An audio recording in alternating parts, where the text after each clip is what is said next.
Welcome to 0 Days of Love. Today we will talk to Ricardo and Cate. He's a guest from the Netherlands and he does a lot with OWASP. And we don't know what OWASP is, so he will explain that, I hope, later. It will be interesting for developers and hackers alike and everybody who likes just stupid shit.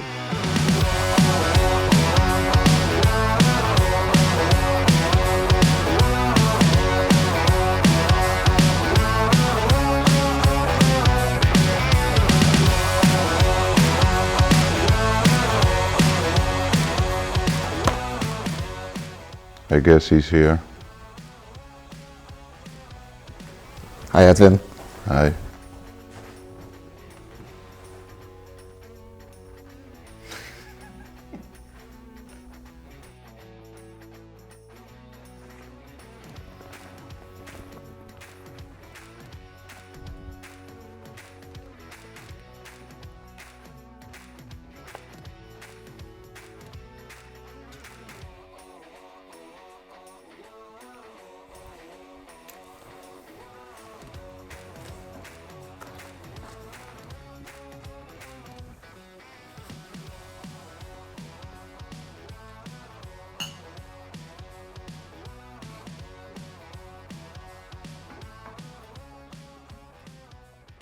Welcome, Ricardo. Yeah, thank you very much.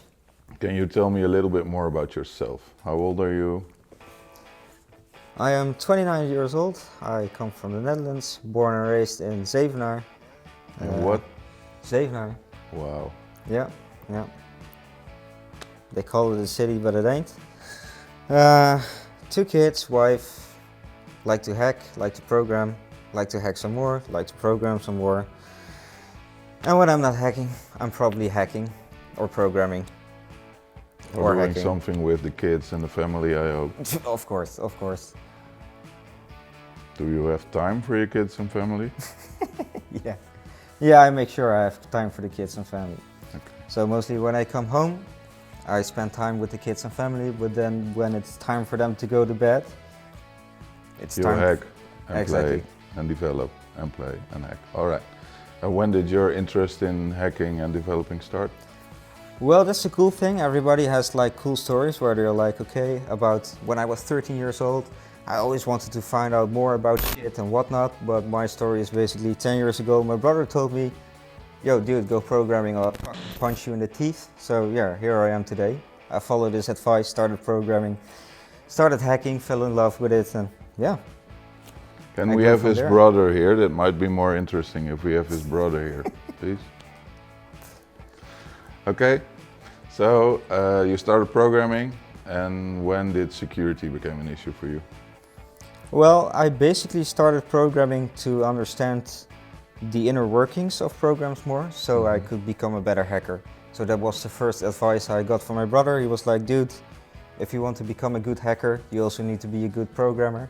So that's why I started with programming, and then, well, yeah, from there I also started hacking. What languages did you program in the beginning? At first I started out in PHP, because that was easy to start with. From there I grew into C#, Python. Now these days I'm also kind of looking at Ruby and Rust, because that's also really interesting. Yeah. So it all started out with PHP, basically. Okay, so no assembler skills like the old schools? No. Hello, elderly hackers. These guys are still very young. Before my age? No. Before your age. Okay, and what did you do for jobs in that period? Did you start out cleaning the streets, or did you start out washing windows, or just programming from the beginning on your first job? Well, yeah, it was kind of programming from the get-go. So at first I tried to become an entrepreneur and get my own jobs and find my own stuff, my own jobs for hacking, my own jobs for programming. But then I found out I don't like administration, I don't like, going around everywhere, making contact with people for getting jobs and whatnot. So I was like, I'll just go for a steady job. So then I started working as a pen tester And from there I started also working as a software developer, then back to pen testing again, then to consultancy, well, and then at some point I stranded at Zerocopter. Do you like Zerocopter? Yeah. Why? It's totally different from what I used to be doing at all other companies. So free format, everybody can, I don't know, make up their own program. As long as you think it counts, it really counts, and then you get your space to make sure that it happens. So I really like that idea. Thank you. Thank you. And now it's time for a commercial break. The all-new Zerocopter Bounty Bin, now in stores near you.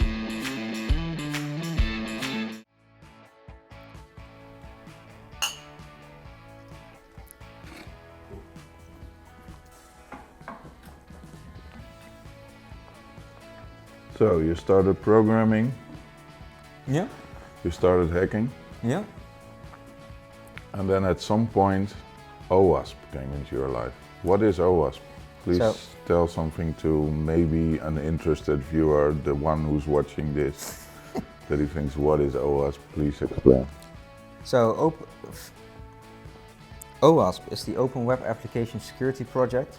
It's a non-profit global organization with there's all security enthusiasts who come together, mostly people who do application security, and they basically build cool projects. So you have probably everybody knows the OWASP Top 10, but you also have the OWASP Cheat Sheet series.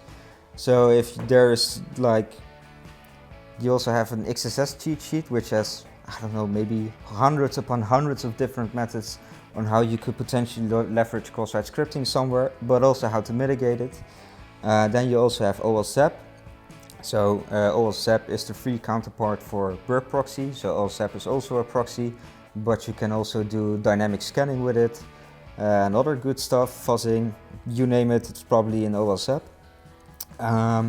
Then you also have stuff like the dependency checker. Well, OWASP dependency check basically builds up the dependency tree of an application and then checks all the different libraries that your application uses to see if one of the libraries might potentially use a vulnerable library. So if there's a CVE correlated to it, it will give you feedback for it. Well, you also have stuff like ASVS, the Application Security Verification Standard, where most people use the OWASP Top 10 as their baseline for security. You probably want to shift from there to the ASVS, because there where OWASP Top 10 only talks about the top 10 risks, the ASVS has around 280 security controls, depending on how critical your organization is, with requirements you want to take into consideration when building good secure software. Then there's also my own project. Well, not my own project, but I basically do it with me and my brother. There's your brother again. Yeah. I do a lot of stuff with my brother. So that's called the Security Knowledge Framework. Cheesy. Yeah. It's called the Security Knowledge Framework, sorry. So that's the Security Knowledge Framework, and basically Security Knowledge Framework helps you it's an expert system that based on questionnaires help you select the right security requirements for software development based on the technology stacks and the type of functions that you're building. So how do you implement that? When you start a project, you're gonna look at OWASP SKF and use it to set standards for what you're going to build. Exactly. Okay. So, for instance, it could use the ASVS, and then it would take an ASVS control. But with the control, there's also a description, like, okay, if you do not enforce this control in your application, this is the risk you're exposed to. And that will also give you a solution on how you could fix this or mitigate this in your code. And then not only that, but for each control there is in the ASVS, you also have a lab where you can basically spin up a Docker container and practice these vulnerabilities on applications yourself with write-ups that tell you about reconnaissance and exploitation. So then when a software developer actually wrote a piece of code, he now also has the knowledge and skills to effectively do verification if he build in the constraints. But if you can use Docker to test your code, that would also be useful for hackers, right? To see if they can find out how to build something or how to test something, and also how to maybe break something, they can use the Docker containers in SKF to test it. Yeah, definitely. So it's for training developers, but it's also for training hackers. Nice. But all this shit is free. It's all for free. That's the O for OWASP, the Open Web Application Security Project. So everything that's out there is totally free. So now you know why he didn't become an entrepreneur. It's free. Stupid. Okay. Well, I took a lot from the community, and at some point it's time to contribute back, right? That's true. And I endorse you for that. Awesome. But the OWASP project is global, right? It's Yeah. a lot of, do you know how many people are in OWASP or connected to OWASP? I have absolutely no idea. I know Take a it's guess. Is it 10 people? Like the ones No, watching more. this probably, or? I know brains are very bad in guesstimate things because they always think they have a clue or they don't have a clue. I have no idea how many people are connected to OWASP. No guesses. No guesses. So like 100? So like 1,000? I think more.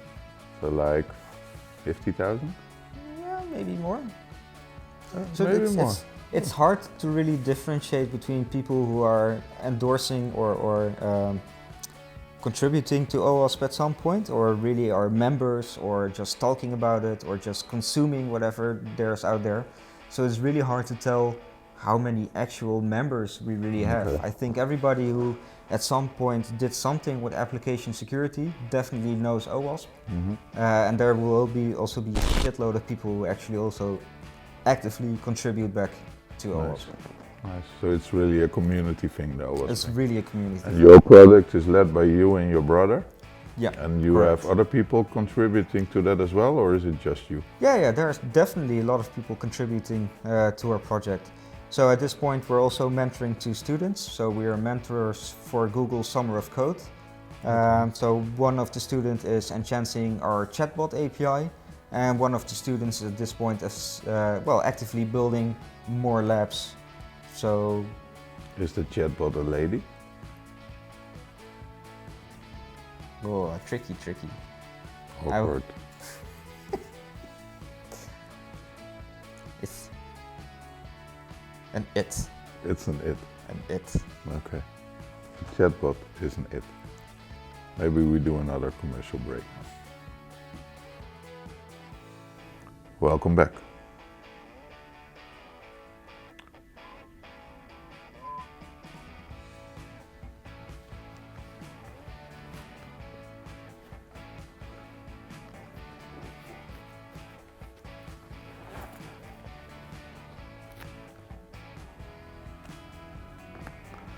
Okay, so some more for SKF. If you use SKF, for instance, in a company, you have a company, I imagine, with developers there, and you, as maybe as a CISO, say, okay, we're going to use SKF, or as a CTO. Yeah.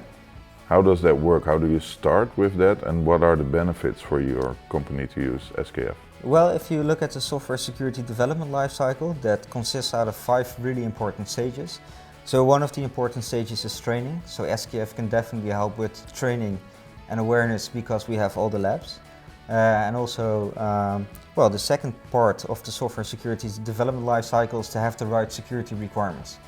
In my opinion, the developers are the real champions. They have to make all these hard decisions about logic and architecture. So then, if you would give them the right security requirements up front before they start writing code, they can already mitigate and tackle a lot of security issues. But are they willing to do that? Are developers willing to think about security in Most this way? definitely, because most developers I know are really proud of what they're doing. They really want to make and write good code, quality code. And one of the quality pillars of good code, of course, is, security, right? So, but then the problem is with developers mostly is that they're most likely not aware that they're introducing potential vulnerabilities in their code when they're writing it. But then when you provide them with the right security requirements, they can think about security before they start writing code.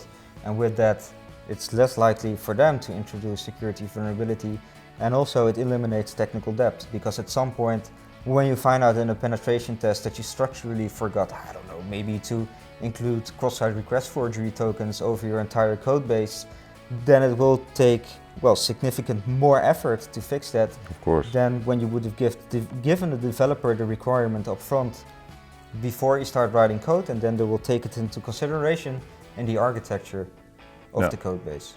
So you have in front, you have the training, then you have the requirements. Yes. And then you had 3 more, you said. Yeah, so what becomes then really important, and then it's already out of hands for the SKF, because that really helps with training and setting up the right security requirements. But then you want to do your normal test automation, so you want to check for code quality, because if you look at the entire attack surface, you basically have, well, at one point you have logic flaws and technical flaws, like, or configuration, at one hand you have configuration flaws and injection flaws. So you have your, course misconfiguration, cross-site scripting, cross-site request forgery, SQL injection and whatnot. But then on the other hand, you also have the logical flaws. And this is basically 50-50. So if you have a nice clean code base, which is easy to read, easy to maintain, you're less likely to introduce flaws in the business logic of the application. So normal test automation is also really important. So if you take stuff like, maybe SonarQube that can help you check for dead-end code, over-complex code, code that has been copy-pasted, unreachable code, and then when you refactor that, you get a clean code base, and then you're less likely to introduce logic flaws. So then the next step from there would be is when you have this CI/CD pipeline and you have your normal test automation set up. What is a CI/CD pipeline for maybe the 15 who are watching now, if you're interested enough? So that is continuous integration, continuous deployment pipelines. Okay. So this is where you want to do your code quality testing, your unit testing, your integration testing, your end-to-end testing, well, and also your continuous deployment of your application. Everybody wants to work agile, so you want to have short sprints, and on each release or each sprint cycle, you want to do a release. There you have CI/CD. So there it's also really interesting and really important at some point to also integrate, security test automation within CI/CD pipelines. Of course. And this is where other OWASP projects come in. So like I already mentioned, we have OWASP dependency check, which is basically a SAS tool, so that does static analysis on the source code, where it builds up the entire dependency tree of the application and then checks all the different libraries and correlates these libraries to potential or to known vulnerabilities in these libraries, and then give you a heads up. So then when the software developer incorporates vulnerable libraries into the software, he will be aware. So then he can upgrade the libraries, or maybe when it's end of life and no longer maintained, potentially even choose another library to use. So so there you can do your SAS tools, but also your DOS tooling, and there comes OWASP in place. So OWASP is a dynamic analysis tool which depends on a live dynamic environment, so it can effectively test stuff like cross-site scripting, cross-site request forgery, and all other sorts of misconfiguration. So you want to put that in your CI/CD pipeline. So that's automatically, you don't have to have people pushing buttons. Exactly, this is all test automation. So ideally you want to hook your static test tools on or a commit to a repository, and the starting of dynamic analysis tools you want to hook ideally to a new deployment, to an acceptance environment, or to, maybe not you can choose to a test acceptance environment. So as soon as you see a deployment, you can also, start your dynamic analysis tools automatically. Okay, so then you have your trainings, you have your SKF where you learn how to build and make sure that you don't forget anything. Then you have your pipelines testing for logic and for other stuff. Yeah. And then the final step is just put it out there. Well, yeah, put it out there, and then you also have your manual verification step.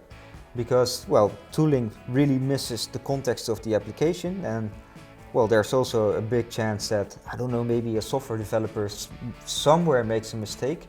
So there you want to have manual verification. Are you going to hit then the developers? Is that good business logic? No. No, definitely not. Okay. Definitely not. No, the idea is that if you find a technical debt, you need to enhance more on your training, or maybe your security requirements are not up to par, or maybe you need to reconfigure your tooling. So it's a continuous cycle, right? A continuous improvement. So as soon as you find a vulnerability in software, well, you make sure that it's governed somewhere in your CI/CD lifecycle, that it does not happen again. Nice. And still we're talking free tools for all of this. These are all free tools. Wow. Do people know that, you think, out there? Do all developers know that you with free tools can do all this stuff? Well, I think the awareness is starting to come at this point. More and more people you see, well, since everybody's really involved into DevOps and CI/CD at this point, people are looking around them to see and find different tooling that can help them solve their technical problems. And they are definitely getting into OWASP at this point. Nice, very nice. And then at the end, when your programs are released, you don't use OWASP anymore, but just hackers, pen testing, bug bounties to make sure that all the other bugs are found that maybe the tooling forgot. Because I guess not all tooling is perfect, so there will be things missed in tooling, right? Yeah, definitely, because like I already said, right, tooling really misses the context of the application. So my favorite example for this is insecure direct object references. So an insecure direct object reference in the most simple form is you have, I don't know, an application with a URL where it says ID is 1. Well, ID is 1 is my personal information. But now I change ID is 1 to ID is 2, and now I see your personal information. Is this a vulnerability, yes or no? I would be very mad. Well, it depends. But I guess it depends. On the context of the application.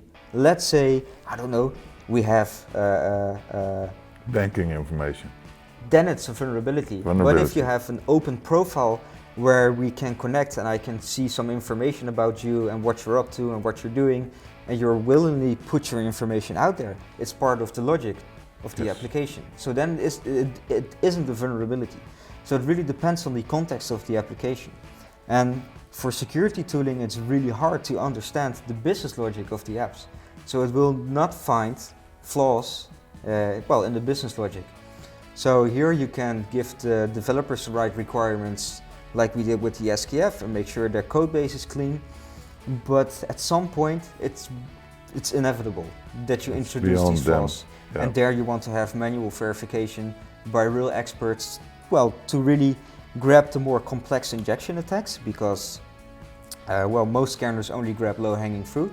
So the really complex injections you really need to do, or probably only the experts will find. And then also all the flaws in the business logic, you really want to let experts, bug bounty hunters, penetration testers look at these types of vulnerabilities. And you yourself have been a pen tester as well? Yeah. Do you see much difference because you're now in an environment with bug bounty hunters basically? Do you see much of a difference between the pen testing part you did and the bug bounty hunters part you're in now? Yeah, definitely, because when I came in as a penetration tester, most likely the company had built an app and they were like, hey, we built this application and then please test this application. And then I would start, I don't know, do my recon on the app itself, do my fingerprinting on the app itself, try my injection flaws, try to find flaws in business logic and whatnot. But it's totally different from what I see in researcher programs, because then basically the customer says like, hey, we have like, this is our scope, this is our company, and please hack. And I have to say, bug bounty hunters recon foo is so up to par. It's amazing to see. The most thing that sticked with me when I did my research about how bug bounty hunters do their research is they had this like 404 info not found. No, but they had this poor man's monitoring system where they basically did continuous scanning on their different targets, and as soon so what they did was they did continuous scanning, and then after each scan they did a commit to their GitHub repository. But GitHub, with what? With the scanning information? Yeah, with the scanning information. But the thing is with GitHub, it only so when you try to do it push, it only pushes when there's a delta. Otherwise, your GitHub will say, difference in code or whatever. Otherwise, GitHub will say, well, it's already up to date. I don't see any changes. So what they did there is they did continuous scanning and monitoring on all the different targets that there were invited to, working on at that point. And as soon as they would find a delta, they would get an email from GitHub like, hey dude, we found a delta, and then at that point they knew that it would become really interesting to look at the target again to see the changes. Maybe there's a new subdomain, maybe there's a new service hanging on the internet which is internet facing that they can start testing. So That's this is really clever. 24/7 monitoring that you have instead of where you, yeah, like I said, right, when I came in for a penetration test, it's you have an idea about that particular application at that point in time. So It's a snapshot. it's a snapshot, and as soon as there's something, well, if there's something changing in your infrastructure or how your infrastructure is mapped, or there's a new service being deployed, it's not tested. But the difference with the researchers is they're constantly monitoring for changes because they want to be the first one to be there to collect their bounties, right? So their recon foo is really up to par, and I really like that idea. And it's actually a good idea for companies to use it then, because you have Most basically definitely. external guys monitoring you for changes and alerting you when something is wrong. Definitely. Wow. So that's really nice. That was one of the big changes that I saw from penetration testing and researcher programs, that I was like, damn, okay, just like you said, if you do a pen test, you have a snapshot. But these researchers, this is their bread and butter, so they really want to make money out of this. And in order to do that really effectively, they're monitoring your infrastructure constantly for any change. Nice. So that's really nice. I really like that idea. I have to pee.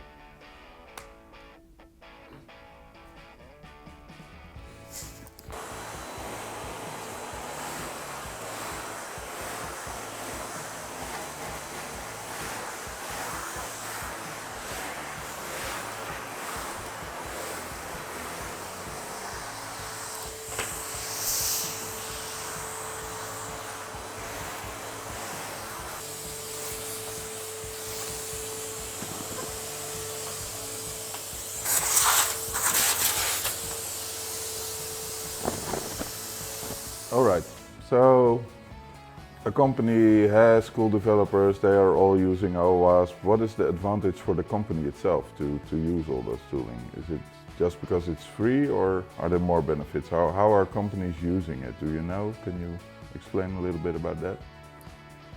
So basically, if you have a good software security development lifecycle, that really helps, like I already mentioned, right? Because security is one of the quality pillars. So you do also your normal code quality, which means you have a nice clean code base. And when you introduce, well, less vulnerabilities, that also means you have less technical debt. So you can iterate faster over your code and refactor faster, well, the moment that there are vulnerabilities. And if they are introduced, it's not in the architecture most likely, because that you tackled with well, having the right security requirements and making sure that everybody has the right awareness and the right training. So at some point, ultimately, that will also help improve companies, well, push more features, because they have less technical debt, which means they can refactor faster, so they can deliver more features. So it's a win-win for the company to use Most this? definitely, yeah. Awesome, awesome. And I heard you say once, I think it was on an event, that tooling only finds 50% of all vulnerabilities. Less? And you think that's still the case? Is tooling getting better? Well, the thing is with tooling, it should be a safety net, and it should be an extra addition to what you already do. So the problem with tooling is they only find the low-hanging fruit and the not so complicated attacks. And they also have let me think, how can I formulate this the most effective way?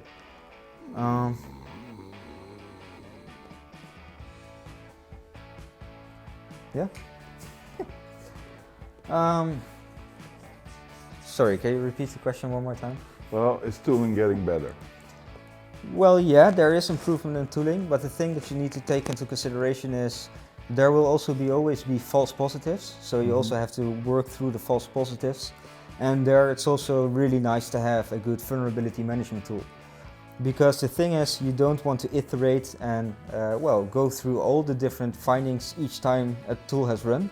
So you need a place where you also can do your false positive suppression, your delta reporting, as soon as you use multiple tools which scan for the same type of vulnerabilities.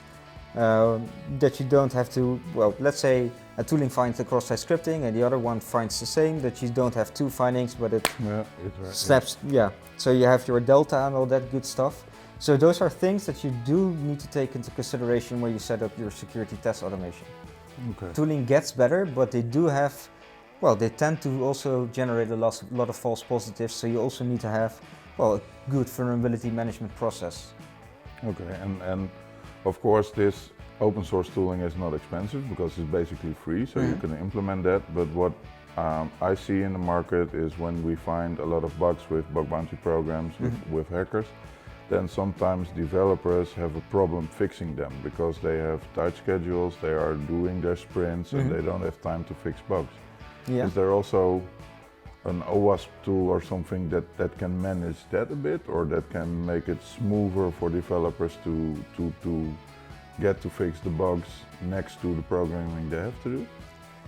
Yeah, so that there is no tool for that, but however we do have a lot of cheat sheets that help developers. So you have the OWASP cheat sheet series, but you also have the knowledge that developers need to fix certain vulnerabilities in the security knowledge framework. In there we also have a chatbot API, so basically a developer can incorporate the chatbot API into his Slack channel, and then basically when they see like, hey, somebody found XSS, they can ask chatbot like, yo, what is XSS? They get an explanation. Okay, cool, but how to fix this on a C# stack? And then they get code examples for best practices on how to fix it, and then from there they can get their knowledge on how to mitigate the vulnerabilities. Mitigating, learning. But the thing is, most mitigations aren't really, well, that much work. So my best example for this would be, at some point, well, you had an external entity attack in a PHP parser that parses XML files. By default, it was vulnerable for external entity attacks, but the mitigation for that was simply adding one line of code to the code base which disabled the loading of external entities. So there you already have to fix, but they really need to be aware and they need guidance on how to do it. And if that is there, then the mitigations themselves are mostly, not really rocket science. Okay. And then for OWASP SEP, because you said OWASP SEP is basically something like Burp, but then open source. Yeah. If you look at all the commercial vulnerability scanners, they get updated like every day with new vulnerabilities, etc. Is that also true for the OWASP tools, or is that process a little bit slower? Yeah, definitely. So if you look at OWASP SEP is actively worked on by Simon Bennett, and he basically can do this for a full-time job. Oh, nice. So he's sponsored basically to do this. He's sponsored, I believe, by Mozilla to work on the project. Awesome. So that's their way to contribute back also to the community. That's cool. Do you see a lot of companies contributing back, or is it mostly just taking in and... Well, it kind of depends on the type of company. There are a lot of companies who are also actively contributing back. But yeah, there will always be companies that will just consume. Yeah, okay, you keep that everywhere. And then one thing I hear a lot about open source is people saying, yeah, I'm using open source because it's more secure, because the code is out there and people have tested it, etc. But is that always the case? Because in my perspective, you have to basically look at your open source code you're using to make sure that it's secure. So I don't think that commercial tools or open source tools or software is inherently more or less insecure. I think that's 50-50. Yeah. Okay. So the thing is, if somebody finds anything in an open source project is being contributed back, or somebody raises an issue and you can effectively see that it's getting fixed. But for commercial tooling, that can also sometimes go under the table. Sometimes people find stuff, they fix stuff, they release new patches. It isn't, from my understanding, I think it isn't really in, it's hidden in plain sight or something, you know? Yeah. I think it's 50-50. Okay. Vulnerabilities exist everywhere in the same quantity. So basically our advice to companies would be to just think about what you're using and just make sure that if you want it extra secure, you have to maybe check it yourself. Just remember that. Most definitely. And you have time and money for that because you are using a free product. basically that. So never make assumptions about the tools and software that you're using. Okay, Just test it. of course. And then this thing hit me when you came in. Yeah? What's the story behind this? Honestly, I don't really know the exact story all the way back. The only thing I do know is Martin Knoploch, I believe, started shooting these things. And as soon as people at conferences spot either the OWASP banner or Martin, they already start hiding underneath the tables. They're flying around everywhere. It's the best thing we ever had. Is it legal? I was told we had insurance. Okay. So let's do like the first 5 people who respond to us on this video get one of these. You can definitely do that. You will be very happy. And somebody will have to ship them. And they will be very pissed. Cool. So about pen testing. Yeah. You still doing some pen testing or not anymore? You're now at Zerocopter, so probably too busy to do actual pen testing. Well, the thing is, I still get a lot of time to do research and whatnot. Where do you get the time? You have kids. Sorry? You have kids. Where do you get the time? Yeah, we have a really nice CEO that lets me do my research Ah. because that's really important, right? Cool. Okay, so but you still do some pen testing? Yeah, definitely. So a little while ago I started to mess around with Wi-Fi alarm systems with a good friend of mine, Matthijs van Ommeren. And there we also really found, well, some interesting vulnerabilities there. Can you So- tell something about it, or is it still under the radar? Well, we can definitely tell something about it because we already got the CVE ID for it, so that's Oh, already nice. published. So the first one was that the 433 megahertz did not use rolling keys. So effectively, if you would record somebody turning off the device with his remote control, you could record it with your Raspberry Pi, replay it, and then disarm it with your Raspberry Pi. That was really interesting. That's nice. And the next attack vector, so we wanted to make a more proof of concept for that, to make sure that we could also brute force it. And then at that point we found out that if you send a lot of requests to the home station, that it gets into a denial of service condition. So basically, which basically means if you bring with you a small device which constantly sends signals on the Chiwango frequency, the devices denial of service themselves, and then you can simply walk in without the alarm going off in the first place. So that Okay, was so really if you interesting. do a denial of service on the thing, it doesn't send an alert, I'm being denial of service, but It just shuts down. So then as soon as you walk past the sensor and that sensor gives a signal like, holy shit, somebody just walked past the sensor, the home station is not responsive anymore, so the alarm will not go off. that's brilliant security. Yeah, it was a good find. We were Okay. really happy when we found out. But that's more the hardware side of things you like for that. Well, Or software, as well. hardware, Okay. as long as I can break it, I'm interested, Yeah, you're a breaker. definitely. Let's go to a commercial break. All right. So you do also training. It's Dutch. So you also give lectures and you fly around the world and you train people Yeah, definitely. with, but I don't think it's SKF. It's more secure programming, Yeah. web development. Where do you go? What are the most fun things to do for you? Well, last year we went to San Francisco. So with again, me and my brother, we do a lot of stuff together, so that's really nice. Awkward again. Okay. Maybe your train of thoughts tell something more about you than until now. Don't insult the host. Nice, sorry.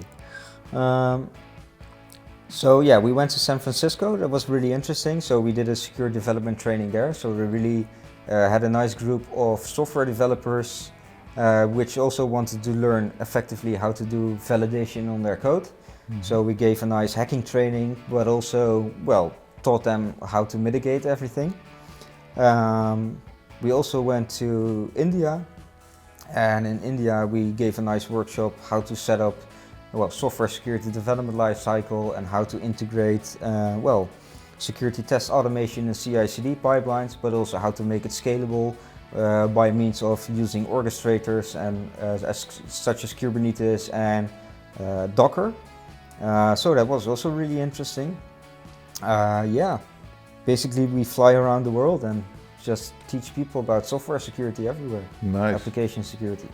And that works? You see results for that? People are actively changing their code styles after training? Definitely. And I also see a lot of feedback coming in afterwards for people who are effectively starting to implement that stuff at their company, to see when they run into issues that they're like, okay, I'm now trying to do this, but I run into this issue, can you please help? And then, yeah, I simply help them with their setup and help them debug and to make sure that they set up the system. So I really like to do that, really share the knowledge.